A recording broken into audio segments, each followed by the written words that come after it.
खिलाफत उस्मानिया में एक नेक दिल बादशाह था जो रातों को बेस बदल कर अवाम में निकलता और उनकी खबर गिरी करता। एक रात अपने वज़ीर के साथ निकला। रास्ते में एक शख्स मरा पड़ा हुआ था और लोग उसकी नाश के पास से गुजर रहे थे।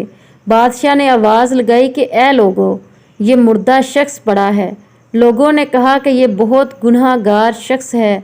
लोग बादशाह को पहचान ना सके और गुजरते रहे। आखिरकार कुछ लोगों की मदद से बादशाह उस मुर्दा शख्स को उसी के घर ले गया। जब उसकी बीवी ने अपने शोहर की नाश देखी तो रोने लगी। जब लोग नाश छोड़कर चले गए तो बादशाह ने उसकी बीवी से पूछा कि क्या गुनाह करता था, लोग इससे नफरत करते हैं। इसकी बीवी रोती हुई बोली कि पास ही एक गरीब औरत है जो पैसे ना होने की वजह से ज़ना करती है और अपने बच्चों का पेट पालती है। इस शख्स के पास जब भी पैसे आते, इस दिन ये इस औरत के पास जाता, इसको पैसे देकर वापस आ जाता।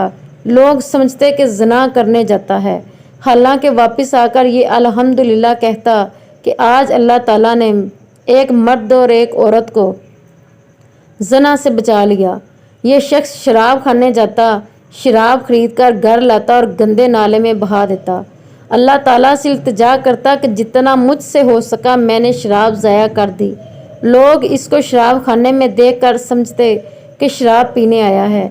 इसकी बीवी इस शख्स को बोलती कि ऐसा ना किया कर, लोग तुमको गुस्ल ना देंगे और ना तुम्हारा जनाजा पढ़ेंगे। वो शख्स कहता कि ना सिर्फ लोग मुझे गुस्ल भी देंगे बल्कि मेरा जनाजा बादशाह और उल्मा भी पढ़ेंगे। बादशाह ये सुनकर रो पड़ा और कहने लगा कि मैं ही खलीफा सुल्तान हूँ। मैं हुक्म देता हूँ कि ना सिर्फ इसको गुस्ल दें बल्कि उल्मा इसका जनाजा भी पढ़ाएं और इसकी तदफीन हम करेंगे।